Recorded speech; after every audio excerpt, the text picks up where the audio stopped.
Today we're looking at O1 Preview. This is a new model by OpenAI, also known as Strawberry, and it promises advanced reasoning capability. I'll put it to the test and use it to read, analyze, and enhance documentation for an AI workflow engine.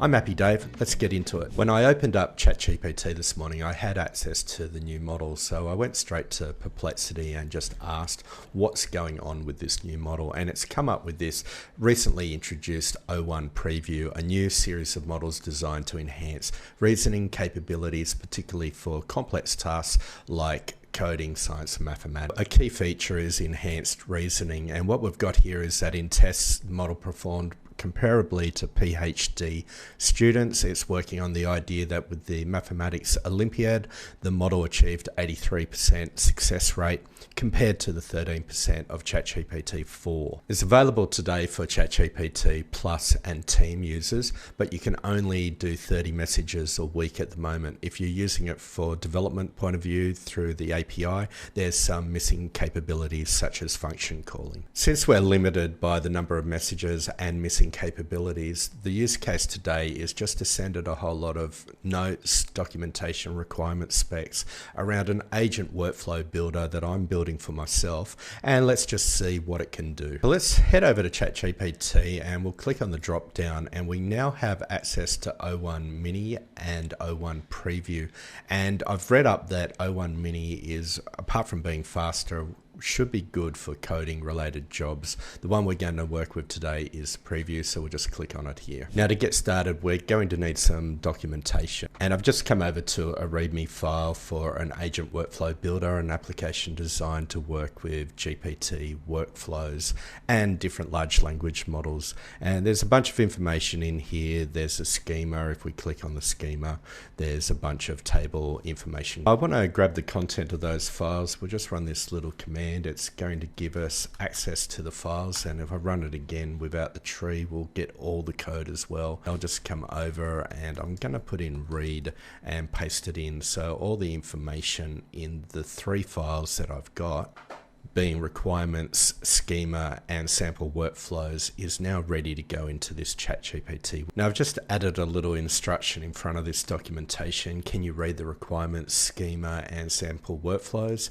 Infer what the application is doing. Let me know what type of people could use this style of application. Let's have a look at what might be missing in the form of topics or sections from the document. Press enter and we'll see what happens. At the moment it's started thinking, understanding provided context, figuring out requirements. There might actually be a drop down here that we can look at different stuff. Accessing the workflow, understanding the functionality is going on, and that thought went for 15 seconds. So this initial review is looking really detailed and quite correct. We've got the agent workflow builder designed to create, manage, and execute structured workflows. And what they look like is, this example is a YouTube launch optimizer workflow with a bunch of sections or phases and a bunch of steps. So we can see here it's got the workflow definition, it's got attribute management, which would be going on over here somewhere.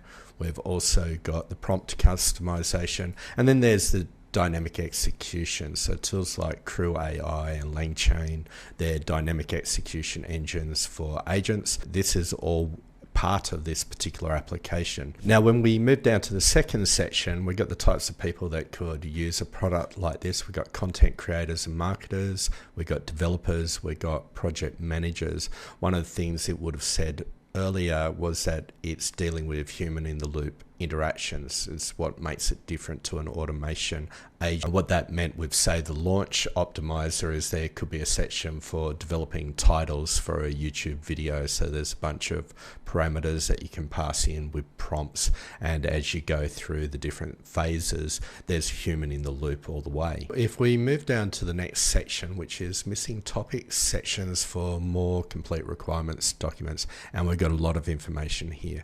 We've got the user interface and and mocks. Now you've seen some, so that's something I should be able to provide as an image, except that this version of the model probably doesn't have image capabilities at the moment.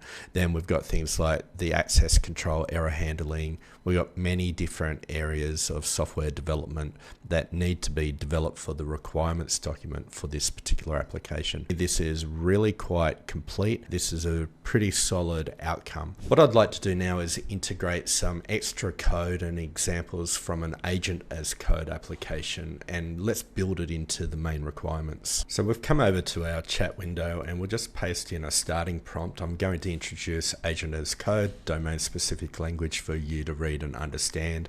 The language is designed to quickly create agentic workflows for HITL and automated generative workflow. It can be either human in the loop or it can be automations. Now we're going to need some code examples. So this is the one I use when I'm designing new agent workflows. I've also got quite a big one that I use for YouTube launch optimization. I'm just going to run a little command here to gather some agent as code examples. I've got 4 that I want to work with, and I'll modify it just to get all the code that's related, and we can come back over here and just paste it in. We've got a whole lot of context in the form of 4 little scripts really that will build agent workflows, and we've got our little prompt and we'll just start it. So we get the step-by-step thinking, so the chain of thought is going on right here.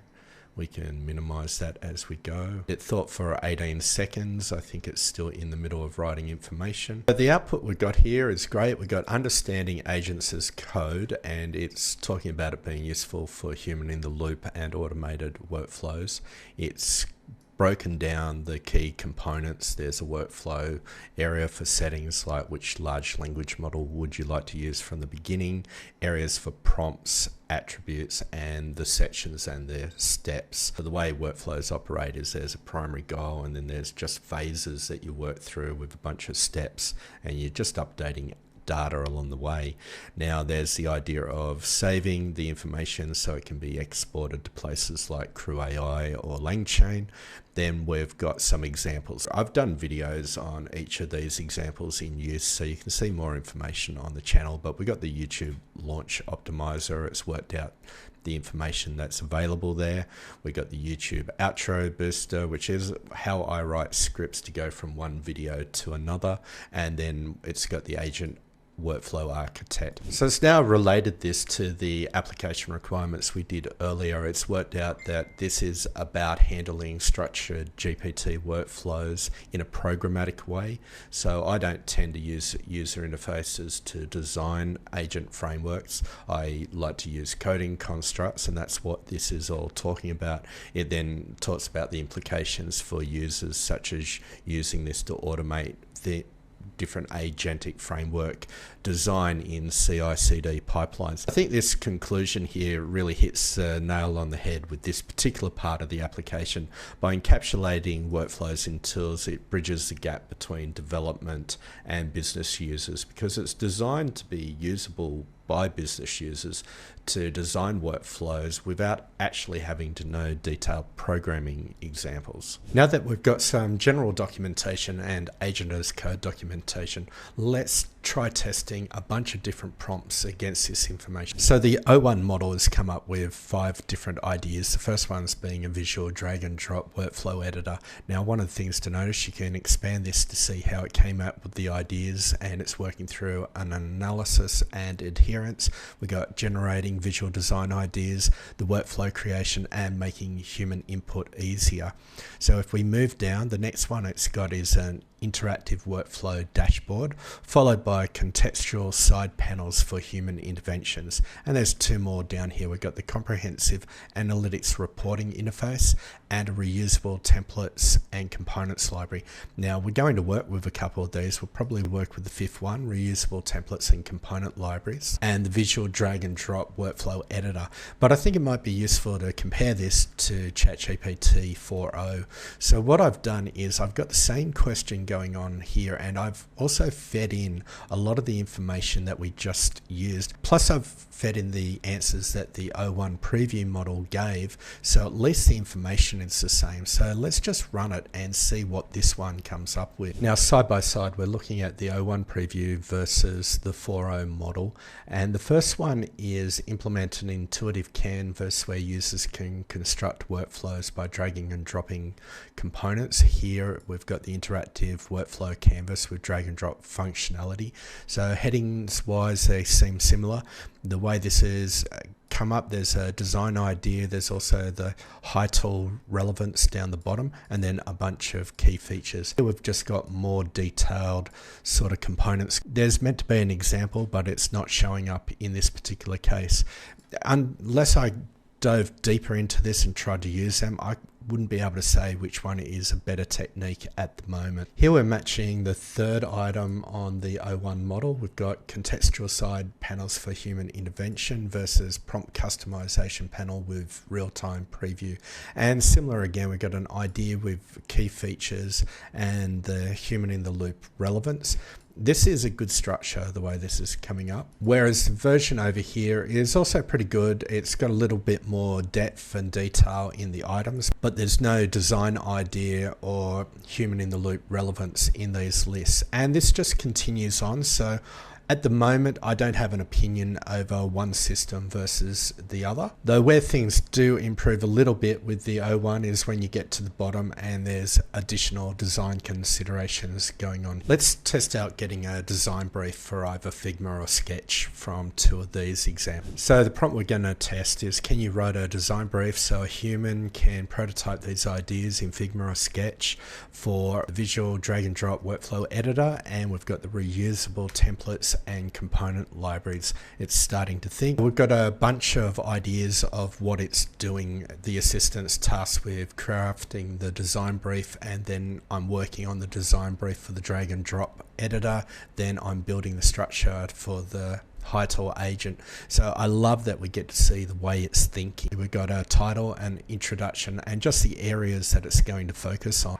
And then we've got a really detailed idea of each visualization. We've got the objective, target audience, key features and functionalities. This is around the visual drag and drop workflow editor. And then we've got different visual design elements being listed down below. After that, we've got the user experience guidelines, the technical considerations, and then we've got the deliverables like a high fidelity graphic in Figma and the style guide swatches. And then we've got the expected deliverables. For the second design idea, we've got pretty much the same thing. We've got reusable templates and component libraries. We've got the objective, target audience, and the key features and functionality, followed by the user interface experience guidelines and a user flow example. There's still the technical considerations and deliverable. After that, it's provided the general sort of feedback. We've got the branding and visual guidelines, accessibility and prototype requirements. There's also a timeline and milestones. So the conclusion here is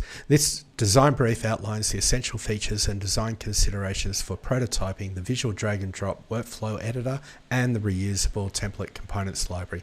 The prototype should focus on delivering an intuitive and efficient user experience, demonstrating how users can create and manage complex workflows with ease. Head over to the 4o model where I've given it the same starting information. I've just asked it to read it and wait for my next question, and we'll just paste in the same prompt that we used on the O1 preview, and we'll see if we get similar sorts of information coming through. The first thing you notice is that we don't know how it's coming up with the ideas. We don't get to see its thinking process. At the moment, we're looking at the design brief headline. From the left-hand side is the O1 preview and the right-hand side is the 4o. They're different, but there's also a lot of similarity between them. Minor differences is that we've got design brief for HITL agent workflow web application builder, whereas over here it says the product we're building plus the two design ideas that are going on. Those two design ideas are also broken down in this section here. On the left, we've got an objective and a target audience, whereas on the right, we've we've just got a list of design goals. When we get to the key features and functionality, you can start to see a clear difference. There's a fair bit more information across multiple components going on. I think there's about 7 of them. From the key features and functionality, you see a lot more depth with the new model. We've got 6 items going on in here versus the 4 that are in the older model. Then we move on to the interactions to prototype, drag and drop behavior, zoom and panning customization panel. On first glance is really similar but different. It's not one is stronger than the other, but the O1 preview is also going a bit further to talk about the technical considerations and the deliverables. The second design for the reusable templates and component libraries has similar pattern. We've got more detail on the left than we do on the right, but as to which one's better, I'm not going in deep enough to actually understand that particular answer. But when we do get to the conclusion of the 4o document, there's only a little bit of information being shown versus a much greater deal of detail, and we've got the conclusion down the... For the next prompt, I'm going to test them side by side, and it's a multi-part prompt. We're going to use the visual drag and drop workflow editor design from above with both models. We're going to select a diagram type to represent data or event flows. What I want it to do is explain why it picks a particular diagram type. So I want it to come up diagram, and then lastly I want it to visualize it in an ASCII representation. We'll kick off the 4o, and we're straight into writing some information with 4o while we're still examining and working through details. It's come up with a diagram type of flowchart, node-based diagram, why it chose it, clarity and simplicity, node-based design alignment. We've got this diagram showing up here on the right, and we can see an explanation of what's going on. Now the other one is firing away on the left here. So the chain of thought going on is quite extensive, and then we get to the diagram type selected is a data flow diagram, DFD, and it gives the reason for that. I chose DFD to represent the data flows for the agent workflow builder because it's data-centric focus.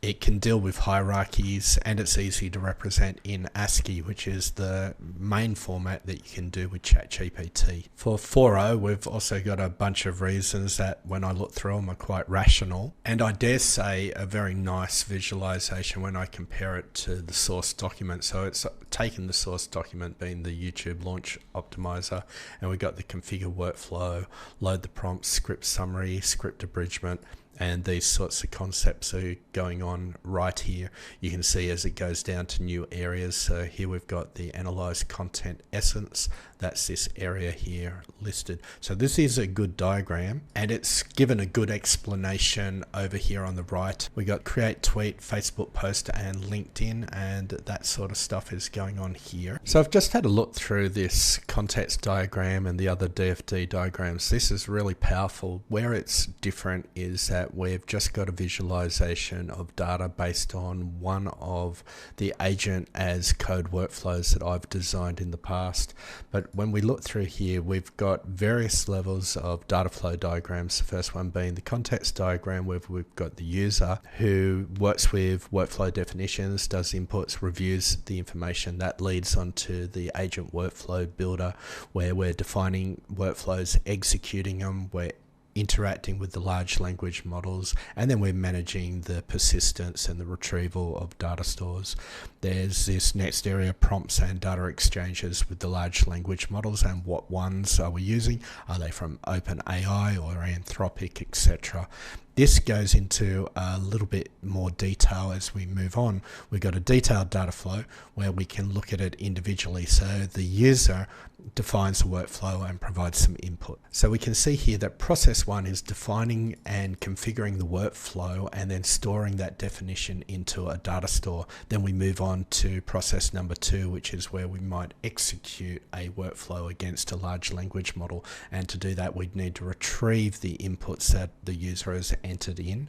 And from there, We can merge the inputs with a particular prompt. There can be insertion values along the way, and then those prompts are sent to the large language model. The large language model outputs, which can be presented to the human for review. The human in the loop interaction is, does it accept it? Do they want to modify it? So they can review that and either give feedback, give modifications. They could change the data directly, and from there we can execute further into the workflow. Now that's exactly how I do workflows in my own systems. I'll have these inputs and prompts, and with the inputs, like some content goes here, it would get merged into the prompt, and we can see that listed down the bottom. And as this is executed against a large language model, the output is going into an output attributes to be reused in future steps. But considering that the O1 preview has never seen this user interface, it's never seen the idea of these workflows in action, all it's looked at is a few requirements documents and an agent as code structure, it's accurately represented the data flow diagram. If we move on further, we've got a detailed explanation of what's going on and a detailed conclusion to show us how everything fits together. For the next test, what I want to do is visualize one of these workflows. I do not believe I have access to DALL-E 3 within this version of ChatGPT, but I can at least create some good prompts, I'm hoping, that can be turned into images using Leonardo. I've written a prompt here called, given the following 2 design briefs, can you create a prompt for diffusion models like DALL-E 3 or Midjourney that could create 2 prompts for each design. And I've just copied the design brief from Strawberry, we'll paste it in and we'll get that one going, and while that's happening we'll run the other version on GPT-4o. I've got 4 prompts for GPT-4. Looking at them on the surface, it's really difficult to tell which one's going to be better. One of the interesting things though is that we can see the design decisions that came up through the chain of thought prompting here.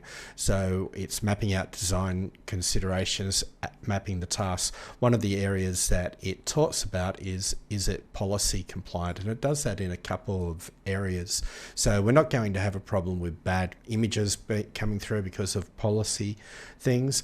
One of the things that's interesting though is it's giving all these guidelines on how it came up with the visual designs, but there's nothing in here to state that it's doing prompts that are geared towards a diffusion model, because the way you do prompting for images is quite a bit different to the way you do prompting for ChatGPT as an example. I would have thought there would have been a step involved there. I generated 32 images because we have 2 language models, 2 designs per language model and 2 prompts per design.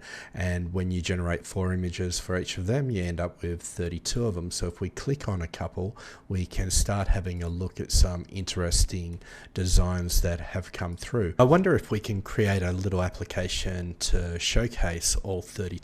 Now I've just put all the images into a folder on my computer and we can see a couple of them here, and I've also created a little prompt, and this prompt is not actually little, it's quite complex. So I say we've got 2 LLMs that we're testing. We've got GPT-O1 preview and GPT-4. I've created 2 prompts for 2 visuals for each large language model. Listed below is a large language model followed by the design name and 2 prompts for each design. I've also included a file prefix. Then after that, I've said I want you to create a HTML JavaScript slideshow. Each slide represents a unique large language model, design name and prompt content composite key, and every slide should have the following. So the large language model should go into a heading 1, the design name into a heading 2, the content should use a paragraph, and we're going to display 4 images. Now I do want to go a little bit more detailed than this, but already I feel like there's too much in this prompt, so we'll see what happens. I've also told it my brand colors, so we've got a dark brown, a light brown, a yellow and a white, and I've said that there should be the ability to move slides left and right using the arrow key. Then I've said here is the information about the LLM's designs prompts and file prefixes. Then I've just listed everything out. Now it's relatively well structured, but it's also free form, so there's not a lot of guidance from semantic meaning in here. We'll see whether this works. And lastly, I've just said files in the current folder, and I've listed all of them. So I think from here we should just be able to copy. Here we have the conversation that we've been working on all along, and we're just going to paste all that information in and hope for the best. So it started thinking. It's crafting a HTML JavaScript slideshow. We've got some CSS for the body, slideshow container slides. We've got the colors coming through. Using the colors I've suggested, we've got highlight going on for the on hover. We've got a bunch of HTML. It's given us instructions on how to work with this code. Just create a file and copy the information in. It's given us an explanation of the HTML, the styling and the navigation. There's also a JavaScript, a show slide and active function going on. Where do we have that? It's right here. So I've just gone into my folder and created a file called slideshow HTML. We'll just copy the code. We'll press save on that, and we should be able to right click on it and say open in live server. And that has come up. And hey, it looks like it's working. Let's make it full screen. And here we have the slideshow. It's using the brand colors for the highlight. We've got the light brown as the background, and we can just skip through each of these.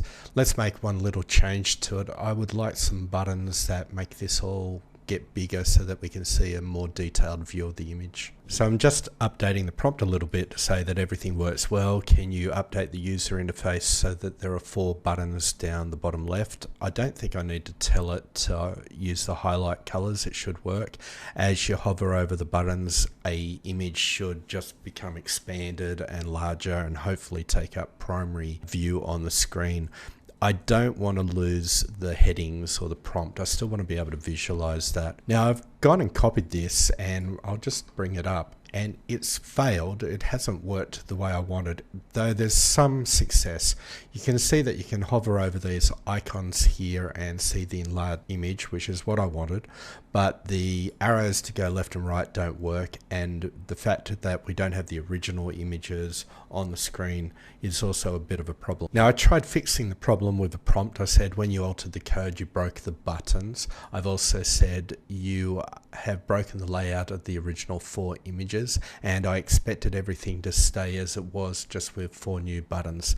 Now you can see here on screen that I've got regeneration errors, and I had a bunch of issues go on. Firstly, it didn't generate the code, then it did generate the code, and I thought I had a working version. We'll just bring it up. This is it here. We've got 4 images. They look great. We've got these hover buttons. We can hover up and see an enlarged version, but what doesn't work is the left and the right to go between different slides. When I tried to fix that, nothing seemed to work the way I wanted, so I've abandoned this for now because I've only got 30 credits for the week. Well, that's been a first look at OpenAI's O1 preview.